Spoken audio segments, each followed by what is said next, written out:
উত্তরায় যে মাইলস্টোন যে স্কুল অ্যান্ড কলেজে বিমান দুর্ঘটনা হয়েছে, যুদ্ধ বিমান, আপনারা দেখছেন না? সারা বিশ্বকে নাড়িয়ে দিয়েছে, কাঁদিয়েছে।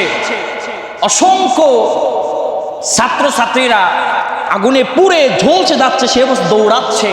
এমন দৃশ্য দেখে চোখের পানি আসে না এমন মানুষ কম খুঁজে পাওয়া যাবে, ঠিক কিনা জোরে বলেন? এই যে মাইলস্টোন এই স্কুল অ্যান্ড কলেজে যে বিমান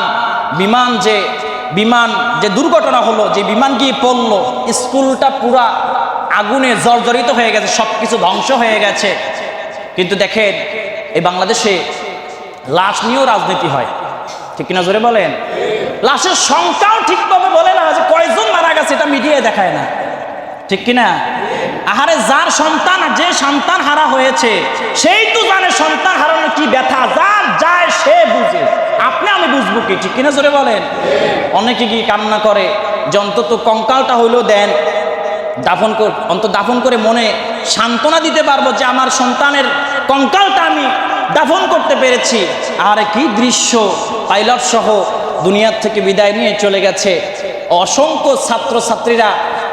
ছাত্রছাত্রীরা দুনিয়ার থেকে বিদায় নিয়ে চলে গেল।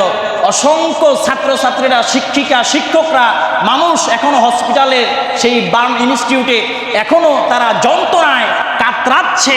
আহারে এই যে ছোট ছোট কমলমতি ছাত্রছাত্রীরা, সন্তানরা দুনিয়ার থেকে বিদায় নিয়ে চলে গেল, এর দায় কে নিবে?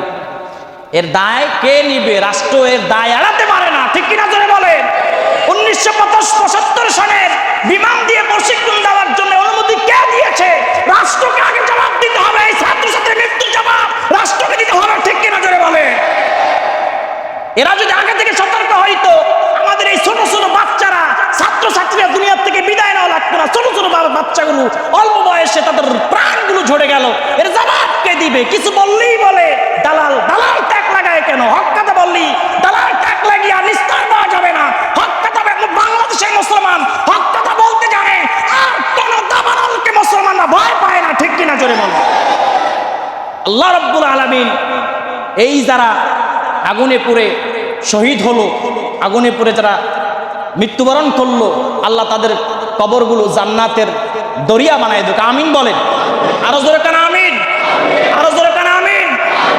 আল্লাহ রাব্বুল আলামিন এই দেশের সংস্কার যেন আরো তাড়াতাড়ি করার তৌফিক দান করে, আমিন বলেন। আরে এই ভাঙাচুরা বিমান যেন আর না চলে, এটাই আমরা অনুরোধ জানাই, ঠিক কিনা?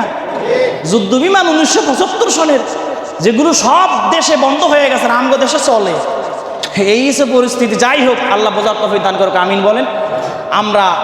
আমরা সবসময় আল্লাহর গোলামি করব, সবসময় হক কথা বলবো, হক কথা বলে আমরা সবসময় মাথা উঁচু করে থাকবো।